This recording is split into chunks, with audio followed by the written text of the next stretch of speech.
오늘 성찬주일에 로마서 6장 1절에서 14절 말씀을 통해 예수 그리스도와 연합한 성도라는 제목으로 말씀을 선포하겠습니다.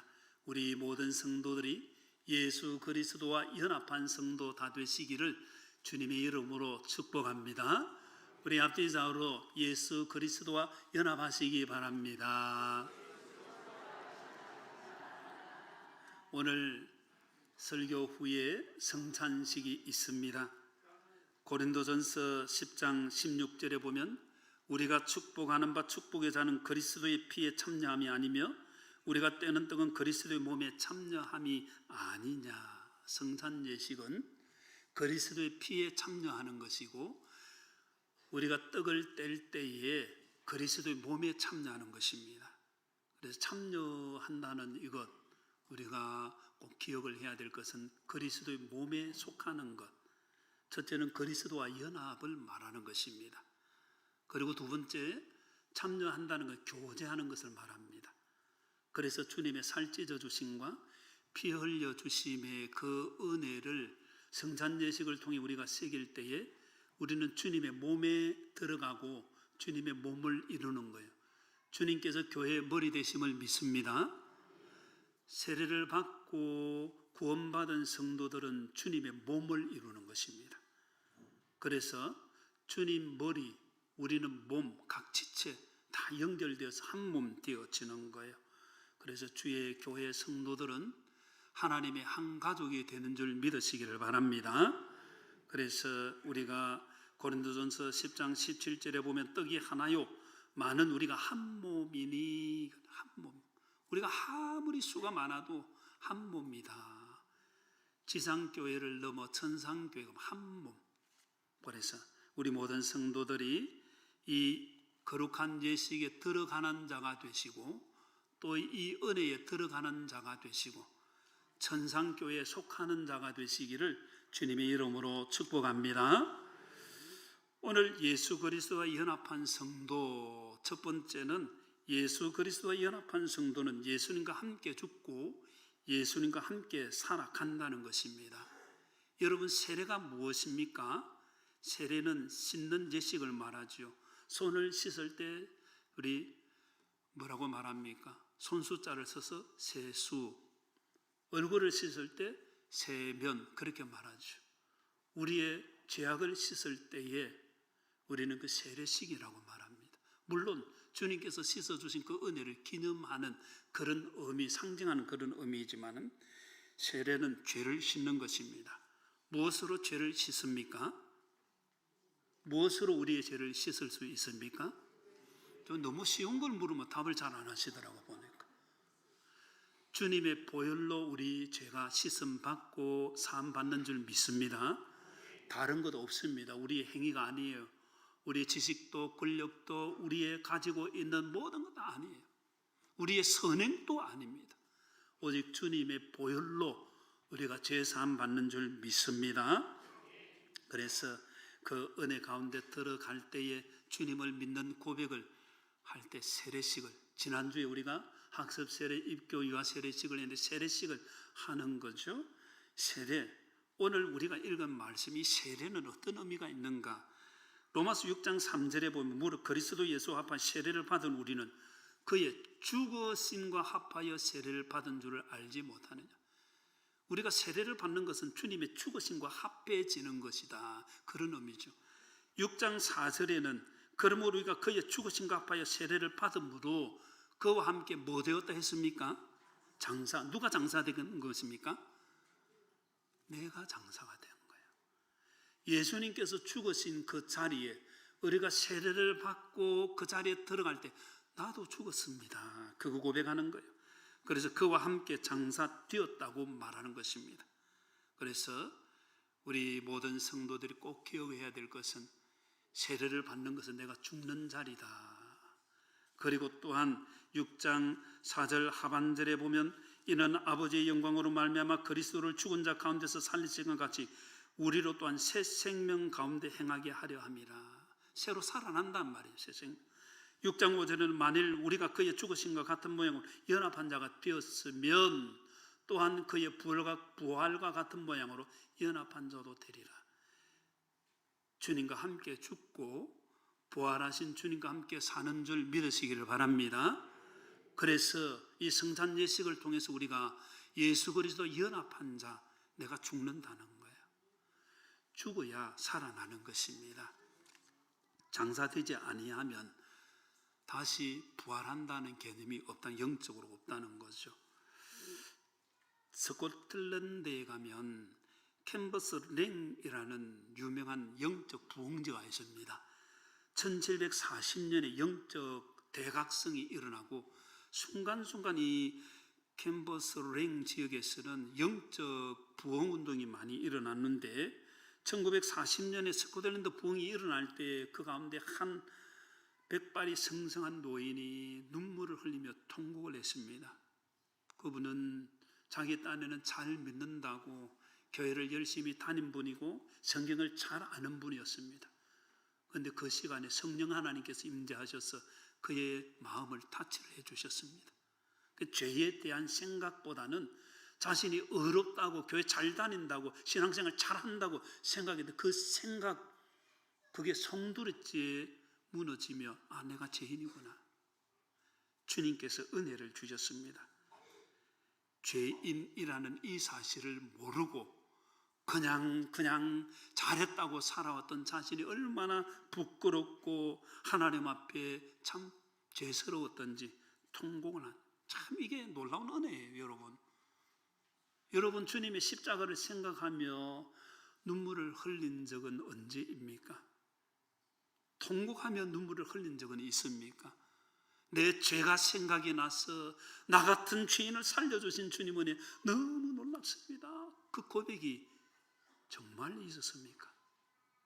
제가 지금도 잊지 못하는 한 할아버지는 83세, 지난주에 우리 학습받은 분들 가운데 85세, 86세 할머니도 계셨는데 83세 정도 되는 할아버지입니다. 제가 공부할 때에 독립교회에 나가면서 그 개혁교회에 나갈 때에 그 할아버지 연세가 드시니까 차를 운전 못하니까 제가 늘 예배 자리에 모시고 갔습니다. 몇 달 그렇게 모시고 가는 오늘은 세례 받는 자리에 그분이 세례를 받는다고 그렇게 고백을 했습니다. 그리고는 세례식 날, 거기는 영국 교회는 세례 받을 때 그냥 세례 받는 것이 아니라 자신의 삶의 간단한 요약과 함께 내가 이제 예수님 믿고 제사함 받고 그리스도로 살기로 결단했습니다. 이 고백하는 거예요. 어릴 때 교회를 다녔습니다. 그리고는 젊어서 자기 마음대로 살다가 이제 나이가 80이 넘어가면서 다시 교회로 나오게 되었습니다. 그래서 제가 모시고 늘 같이 갔었죠. 그분이 그렇게 말합니다. 참 잘못된 삶을 살았습니다. 주님 없이 살았습니다. 그리고 자신의 삶을 간략히 이야기를 하고 이제는 주님께서 나의 죄를 사해 주신 분이신 줄 내가 믿습니다. 내가 그거 고백합니다. 내가 이제 이 교회에 속하겠습니다. 그렇게 간증을 하고 세례를 받은 것을 봅니다. 제 마음에 저 80 노인이 하나님께서 어떤 은혜를 주셨기에 늦었지만은 지금 세례를 받고 주님의 은혜를 고백하는지, 참 늦어도 하나님께서는 주의 백성을 찾는 줄 믿습니다.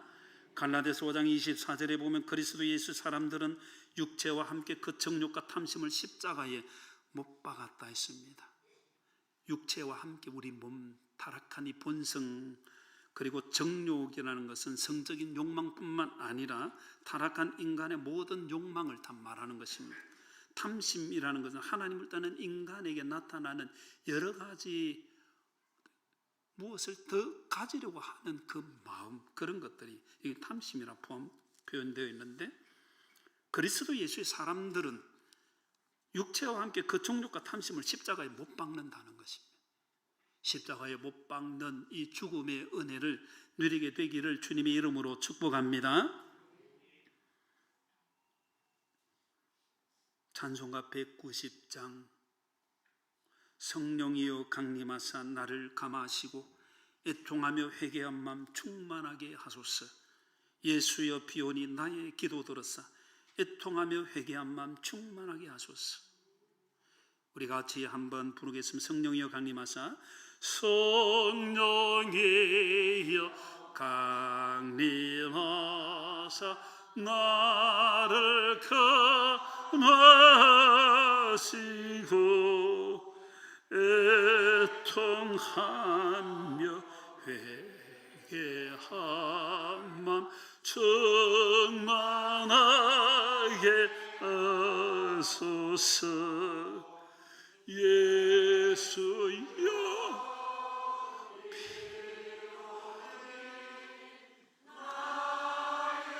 기도 들으사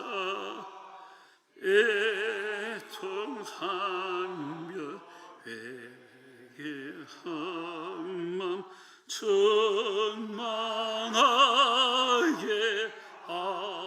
하소서. 아멘. 애통하며 회개하는 마음, 성령님께서 주시는 마음입니다. 오늘 거룩한 주일에 살 찢어주시고 피 흘려주신 주님의 은혜를 기념할 때에 이 회개케 하시는 성령님의 은혜가 충만하게 되기를 주님의 이름으로 축원합니다. 주님 앞에 나왔습니다. 의인으로 나오지 않고 죄인으로서 나 같은 죄인 살리신 주님의 은혜 고마워. 이 고백이 우리에게 늘 있어야 됩니다.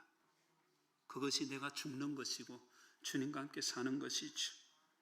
로마서 6장 8절, 만일 우리가 그리스도와 함께 죽었으면 또한 그와 함께 살 줄을 믿노니, 그리스도와 함께 죽음을 고백할 때에 주님과 함께 살아가는 것을 우리가 확신을 할 수 있는 것입니다. 로마서 6장 5절에 만일 우리가 그의 죽으심과 같은 모양으로 연합한 자가 되었으면 또한 그의 부활과 같은 모양으로 연합한 자도 되리라. 부활의 은혜에 들어가기 전에 주님과 함께 죽어야 된다는 것입니다. 그리스도와 연합한 성도는 주님과 함께 죽은 것을 말합니다. 사도 바울은 갈라디아서 2장 20절에 내가 그리스도와 함께 십자가에 못 박혔나니 그런즉 이제는 내가 사는 것이 아니오라고 말합니다. 주님과 함께 십자가에 못 박혔다는 것입니다. 바울은 다메섹 도상에서 부활하신 주님을 만나고 그 은혜에 들어가면서 내가 죽었다고 그리고 오직 내 안에 누가 산다고 했습니까? 그리스도께서 사시는 것이라. 이제 내가 육체 가운데 사는 것은 나를 사랑하사 나를 위하여 자기 자신을 버리신 하나님의 아들을 믿는 믿음 안에서 사는 것이라. 우리도 이런 은혜 누려야 할 줄로 믿습니다. 바울이 주님을 만나기 전에는 교회를 박해하고 성도들을 박해하고 교회를 파괴하는 일을 했습니다. 주님을 만난 이후에는 그는 성도들을 세우며 교회를 세우는 일을 했습니다. 완전히 달라진 거죠. 그리스도와 연합되었느냐? 연합된 성도의 삶은 내가 죽고 그리스도께서 사시는 거야. 저나 여러분들이나 우리의 삶을 돌아보면 내가 살아있기 때문에 문제되는 게 얼마나 많이 있습니까? 가정에서도, 부모와 자녀 간에도, 부부 간에도, 주님의 교회에서, 목장에서, 전도에서 이 은혜가 우리 모두에게 있어야 할 줄로 믿습니다. 그리스도와 함께 죽고 그리스도와 함께 사는 것을 확신하는 거룩한 주일 되시고 성찬의 은혜 누리게 되기를 주님의 이름으로 축복합니다. 두 번째로 예수 그리스도 연합한 성도는 자신을 뿌리의 무기로 죄에게 내어주지 않고 의의 무기로 하나님께 드린다는 것입니다. 로마서 6장 13절 우리 같이 한번 읽겠습니다. 시작. 또한 너희 지체를 불의의 무기로 죄에게 내주지 말고 오직 너희 자신을 죽은 자 가운데서 다시 살아난 자 같이 하나님께 드리며 너희 지체를 의의 무기로 하나님께 드리라. 아멘. 우리 옆 사람에게 불의의 무기 되지 마시기 바랍니다. 한 번 더 옆 사람에게 의의 무기 되시기 바랍니다. 무엇을 위해 살아왔습니까? 하나님은 다 아시죠. 우리의 삶을 잘했다고 자랑할 게 뭐가 있겠습니까? 그래서 우리는 주님이 더 필요한 것입니다. 불의라는 것은 디키아라는 말인데 사악하다, 불법을 행한다, 부정한 행위를 행한다, 그런 뜻입니다.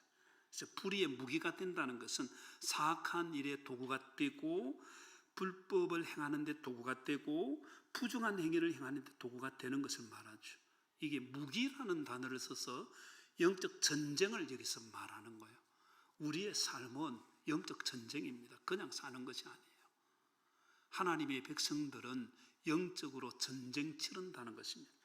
그래서 자신을 죄에게 내주지 말라는 것입니다. 죄에게 내주지 말고 우리 하나님께 드려야 할 줄로 믿습니다. 의의 무기로 하나님께 드려요. 불의한 일이 있으면 아니요, 그거 안 됩니다. 어려운 일이 있으면 맞소, 내가 그 일을 하겠습니다. 이게 자신을 드리는 거예요. 불의한 일에도 가만히, 어려운 일에도 가만히. 그 회색지대는 신앙의 모습이 아니라는 거예요. 우리는 의의 무기가 되어야 할 줄로 믿습니다. 우리 성도들이 의의 무기가 될 때에 가정이 새로워지고 교회가 새로워지고 지역이 새로워지는 거예요. 성도다운 삶을 살 때에 세상이 그리스도인 다르구나. 사도행전 11장에 나타난 말씀대로 비로소 안디옥에서 그리스도인이라 불렸더라. 그리스도인이라 불리는 이 은혜를 우리도 누려야 할 줄로 믿습니다. 밖에 나가서 직장에서 이 사회 속에서 세상 사람 얕잡아서 예수쟁이라 부르지만은 그 좋은 말이에요. 근데 얌체 예수쟁이가 되면 안 됩니다. 가짜 예수쟁이가 되면 안 돼요. 불의한 일에 막 속이고 거짓말하고 하는 거기에 예수쟁이 소리들은 그건 잘못된 거예요. 베드로 사도는 그런 것은 고난 받아도 사다 그렇게, 그건 고난이 아니라는 거예요. 그러나 주님을 위해 당하는 어려움은 그게 고난이라는 거죠. 불의의 무기가 되지 않고 의의 무기가 되어야 할 줄로 믿습니다. 로마서 6장 6절에 우리가 알거니와 우리의 옛사람이 예수와 함께 십자가에 못 박힌 것은 죄의 몸이 죽어 다시는 우리가 죄에게 종노릇하지 아니하려 함이니, 죄에게 종이 되어서는 안 될 줄 믿습니다. 우리가 죄에게는 죽어야 된다고 말합니다. 죄가 다가올 때에 창세기 39장의 요셉은 죄가 다가오고 브디발 장군의 아내가 요셉 요셉 아무리 외쳐도 다 물리쳤잖아요. 어떻게 하나님 앞에서 내가 이 죄를 범하겠느냐. 도망가 버린 거예요. 도망갔기 때문에 어려움을 당했지만 그 어려움이 결국은 하나님께서 행하시는 하나님의 섭리의 방편이 되어진 거예요. 여러분 믿습니까? 여러분 어렵게 살다가 어려움 당하는 것 하나님께서 결코 버려두지 아니하십니다. 지금은 어려움 당하는 것 같아도 하나님께서 오히려 세워주신다는 거예요. 그게 성경의 증거입니다. 그리스도인으로 살아야 할 줄로 믿습니다. 세상에서 여러 사람과 더불어 살 때요, 그리스도인으로 의의 무기로 살아야 하는 거죠. 죄에게 종노릇하지 않도록 우리는 육체의 일을 해서는 안 되는 거예요. 갈라디아서 5장 19절에 육체의 일은 분명하니 곧 음행과 더러운 것과 호색과 성적인 타락을 말합니다. 우리 몸은 성령 하나님께서 거하시는 거룩한 하나님의 전 성전인 줄 믿습니다. 우리가 성적으로 타락하고 우리 몸의 죄를 행하면 성전을 더럽히는 거예요. 하나님께서 가장 싫어하시는 거예요. 그리고 갈라디아서 5장 20절 우상 숭배와 주술, 이건 영적인 배교를 말하는 것입니다. 하나님을 떠난 것을 말합니다. 원수 맺는 것, 분쟁, 시기, 분냄, 당 짓는 것, 분열함, 이단, 인간과의 관계에서 단절이고 또한 하나님과의 관계에서도 단절이 되어지는 것입니다. 이것은 잘못된 것입니다. 이건 육체의 일이라고 분명히 말합니다. 갈라디아서 5장 21절에 투기와 술 취함과 방탕함과 또 그와 같은 것들이라 전에 너에게 경계한 것까지 경계하는 이런 일을 하는 자들은, 그 다음에 읽습니다. 시작. 하나님의 나라를 유업으로 받지 못할 것이요. 아멘. 유업으로 받지 못한다, 하나님 나라에 들어가지 못한다, 천국 백성 되지 못한다, 그런 말이에요. 아무리 내가 이렇게 하고 저렇게 하고 봉사하고 열심히 했습니다. 주님께서는 내가 도무지 너를 알지 못한다. 비극적인 소리겠죠. 주님 앞에 설 때가 다가옵니다. 언제인지 우리는 모르죠. 어제도 뉴스를 들으니 그 터널 안에서 사고가 나가지고 고속버스가 앞에 있는 작은 소형 그 봉고 그걸 받아가지고 사람이 뒤에 있는 사람이 아마 차가 막 찌개진 거 보니까 3명이 죽고 중상. 그 터널 통과하면서 그런 사고가 일어나려 생각이나 있겠습니까? 우리 인생 모르는 거예요. 하나님의 손에 있는 줄 믿습니다. 그리고 언젠가는 우리 주님 앞에 선다는 거예요. 옆 사람에게 주님 앞에 섭니다. 그때에 주님께서 우리를 향해서 잘했다, 착하고 충성된 종아, 칭찬받고 상급받는 우리 모두가 되기를 주님의 이름으로 축원합니다. 우리가 죄의 지배를 받지 않아야 됩니다. 죄의 지배를 받지 않으려면 로마서 6장 11절에 너희도 너희 자신을 죄에 대해 죽은 자요, 죄에 대해 죽은 자가 됩니다. 죄가 다가오면 내가 난 아무것도 못한다 이렇게 되어야 돼요. 그리스도 예수 안에서 하나님께 대해 살아 있어야 된다는 거예요. 하나님께 대하여는 죽었고 죄에 대해서는 살아 있으면 이건 거꾸로 가는 거예요. 로마서 6장 12절에 같이 읽겠습니다. 시작. 그러므로 너희는 죄가 너희 죽을 몸을 지배하지 못하게 하여 몸의 사욕에 순종하지 말고. 아멘. 사욕이라는 것은 원어의 뜻을 보면 충동, 욕망, 자기 욕구대로, 자기 몸이 원하는 대로. 어린 아이들 보십시오. 저게 지금 필요한지 아닌지 몰라요. 그건 자기 눈에 좋으면 그게 좋은 거예요. 그건 나중에 사주면 그게 별로 필요가 없어요. 나 아이는 뭐 지금 당장 울고 하니까 부모가 사주지 않습니까? 근데 우리 인생을 그렇게 살아서 안 된다는 거예요. 영적인 측면에서 내가 막 하고 싶다고 다 하고 아니에요. 우리는 몸의 사욕에 순종하지 않아야 될 줄로 믿습니다. 충동적인 그 몸의 사욕에 순종하게 되어지면 죄의 지배를 받는 거예요. 그리고 13절 또한 너희 지체를 불의의 무게로 죄에게 내주지 말고 오직 너희 자신을 죽은 자 가운데서 다시 살아난 자같이 하나님께 드리며. 옆 사람 하나님께 드리시기 바랍니다. 의의 무기로 하나님께 드리라. 13절에 반복해서 하나님께 드리며 하나님께 드리라, 하나님께 드리며 하나님께 드리라. 그게 하나님께서 우리에게 주신 말씀입니다. 무기라는 단어는 전쟁 용어죠. 영적 전쟁을 말하는 것입니다. 에베소서 6장 11절 같이 읽겠습니다. 시작. 마귀의 관계를 능히 대적하기 위하여 하나님의 전신갑주를 입어라. 아멘. 하나님의 전신갑주를 입는 우리 모두가 되기를 주님의 이름으로 축복합니다. 그래서 하나님의 전신갑주, 진리의 허리띠를 띠고 의의 호신경을 붙이고 평안의 복음에 예배한 신을 신고 믿음의 방패를 가지고 또 모든 불화살을 소멸하도록 믿음의 방패를 가지고 구원의 투구, 성령의 금, 하나님의 말씀을 가지는 우리 모두가 되기를 주님의 이름으로 축복합니다. 오늘 성찬식을 할 때 이렇게 기도하시기를 바랍니다.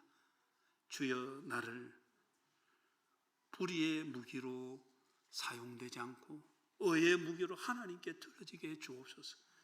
주님께서 나를 위해 살 찢어주고 피 흘려주시고 나의 몸을 주님의 몸 속에 들어가도록 주님의 몸에 속하게 해 주셨으니 불의의 무기가 되지 않도록, 죄에게 종노릇하지 않도록 주님 붙들어 주시고 의의 무기가 되게 하여 주옵소서.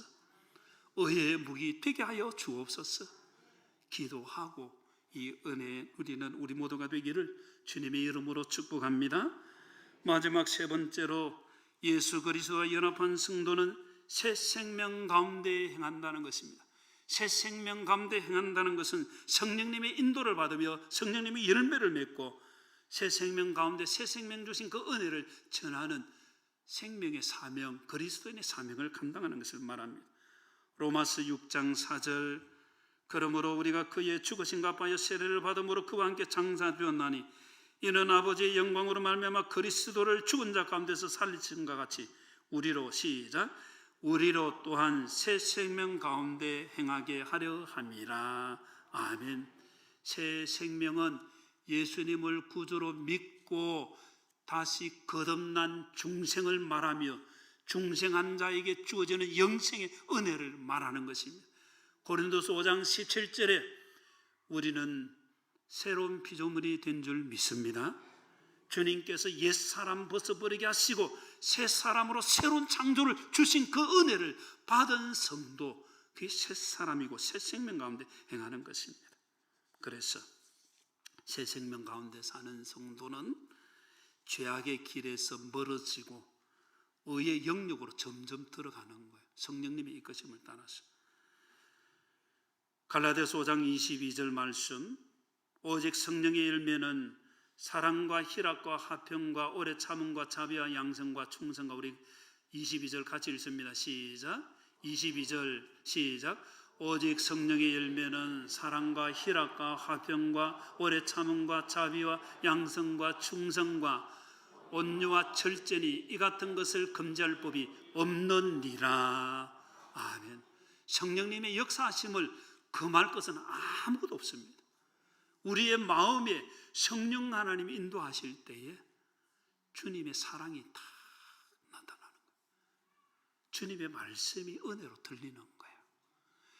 성령 하나님이 인도하실 때 우리를 진리 가운데로 인도해 주시죠. 성령 하나님이 인도하실 때에 이런 성령님의 열매를 맺게 되는 거예요. 그래서 우리 모든 성도들이 이런 성령님의 열매를 온전히 맺게 되기를 주님의 이름으로 축복합니다. 외우는 사람들은 사희하, 오자양, 충원절 이렇게 외우더라고요. 사희하, 오자양, 충원절 한번 따라해보세요. 사희하, 오자양, 충원절. 이게 사랑과 희락과 화평과 오래 참음과 자비와 양성과 충성과 온유와 절제 열매, 이런 열매를 맺게 하시는 성령님의 은혜를 누리게 되기를 주님의 이름으로 축복합니다. 갈라디아서 5장 22절에 25절에 만일 우리가 성령으로 살면 성령으로 행할지니, 이 말은 성령 하나님께서 인도하실 때에 따라가라는 거예요. 성령님께서 지금 내 마음에 감동을 주시고 저 사람 힘든데 좀 도와라면 도우는 거예요. 생각나서 그 사람 생각하게 하면 기도하라는 거예요. 성령 하나님께서 무언가를 나에게 요구하실 때에 순종하는 거예요. 순종. 그게 성령님 인도하심을 따르는 거예요. 성령님의 인도하심을 따라 성령님으로 행하는 우리가 되어야 할 줄로 믿습니다. 그래서 우리 모두는 에베소서 4장 32절에 같이 읽습니다. 시작. 서로 친절하게 하며 불쌍히 여기며 서로 용서하기를 하나님이 그리스도 안에서 너희를 용서하심과 같이 하라. 아멘. 우리는 주님의 용서하심을 받은 줄 믿습니다. 나가던 죄인을 살려주신 주님의 은혜에 놀랍고 고마워. 그럴 때에 우리도 용서해야 되는 거예요. 서로 친절하게, 서로 불쌍히 여기고 서로 용서하는 거예요. 이것은 주님과 연합된 성도의 바른 모습입니다. 이거는 끼리끼리 친절하게, 끼리끼리 불쌍히, 끼리끼리 용서하라, 그 말이 아니에요. 세상의 문화는 끼리끼리 문화입니다. 우리끼리 좋으면 되는 거예요. 끼리끼리 문화는 우리끼리는 좋은데 저기는 벌써 벽이 생기는 거예요. 교회는 그런 것이 아니에요. 교회는 전도회, 우리끼리 왜 전도회를 만듭니까? 전도하고 그 문을 열으라는 거예요. 우리끼리 있어 너무 좋다. 그게 좋은 게 아니에요. 주님 보실 때 좋은 게 아니에요. 끼리끼리 문화는 세상 문화, 서로 함께하는 함께 문화는 주님의 문화입니다. 우리는 함께하는 공동체가 되어야 될 줄로 믿습니다. 우리가 친절하게 하는데 아는 사람, 나하고 좋은 사람만 친절하게 그거는 주님의 뜻이 아닙니다. 불쌍히 여기는데 저 사람 불쌍해, 저 사람 아니야, 그거는 주님의 문화가 아니에요. 주님 원하시는 게 아니에요. 용서도 사랑도 벽이 있으면 안 되는 거예요. 이 사람은 사랑하고 저 사람은 아니야. 끊어내는 것이 우리의 삶에 얼마나 많습니까? 그렇죠. 근데 주님께서 그걸 잘못되었다고 우리에게 말씀하시는 거예요. 그래서 주님의 사랑을 너가 받았느냐? 용서를 받았느냐? 주님의 은혜를 받았느냐? 그럼 너도 해라는 거예요. 전도의 모임, 목장의 모임, 우리 교회 모임, 우리끼리 너무 좋은데 주님께서 no, 그거 아니야. 서로 문을 여시기 바랍니다. 사랑의 문을 넓게 여시기 바랍니다. 내가 좋아하는 사람만 주님 원하시는 거 아니에요. 바리새인도 그래 한다. 세상 사람도 그래 한다는 거예요. 오늘 성찬제식을 행하며 이 부분도 주님 나에게 주옵소서 기도하시고, 그래서 나 같은 죄인을 살려주신 주님의 은혜를 나도 전하겠습니다. 고린도전서 11장 26절 같이 읽습니다. 시작. 너희가 이 떡을 먹으며 이 잔을 마실 때마다 주의 죽으심을 그가 오실 때까지 전하는 것이니라. 성찬예식을 행하며 우리가 해야 될 것, 나 같은 죄인을 살려주신 주님의 은혜, 그 은혜를 주님 오실 때까지 전하는 거예요. 여기 주의 죽으심은 대속의 죽으심을 말하며 우리를 구원해 주신 그 사랑을 말하는 겁니다. 우리도 받았으니 전해야 될 줄로 믿습니다. 성찬예식을 행하며 이 은혜, 교회가 왜 세워져 있습니까? 우리가 왜 구원을 받았습니까? 예수님 믿고 잘 살고 복 받고 너 혼자 잘 살아라, 아니에요. 받은 복을 나누고 구원을 나누라는 거예요. 교회를 왜 세웁니까? 주님께서 내 교회를 세우리니 왜 세우셨습니까? 주님의 구원을, 복음을 전하는 생명 구조선 그런 공동체 되어라고 불러줘요. 교회가 전도하고 생명을 그 일에 목숨을 걸어야 할 줄로 믿습니다. 다른 데 목숨 걸면 하나님 싫어하시는 거예요. 그래서 1, 2, 3 행복 나눔 축제 두고 나에게 주신 은혜만큼 나도 전하겠습니다. 그래서 우리 모두가 주님, 나를 위해 죽어주신 그 은혜를 주님 오실 때까지 전하는 자로 쓰임받게 해 주옵소서. 이렇게 기도하며 저와 여러분 모두가 이 성찬예식을 통해 주님의 은혜를 온전히 누리게 되기를 주님의 이름으로 축복합니다. 말씀을 맺겠습니다. 예수 그리스도와 연합한 성도는 예수님과 함께 죽고 예수님과 함께 사는 성도입니다. 예수 그리스도와 연합한 성도는 우리 자신을 불의의 무기로 죄에게 드리지 않고 의의 무기로 하나님께 드리는 성도입니다. 예수 그리스도와 연합한 성도는 새 생명 가운데 살며 성령님의 열매를 맺고 우리의 구원의 은혜를 전하는 사명을 감당하는 성도입니다. 이 말씀을 마음에 담고 이런 성도 되게 하옵소서 기도하며 믿음으로 살아가는 우리 모두가 다 되기를 주님의 이름으로 축원합니다.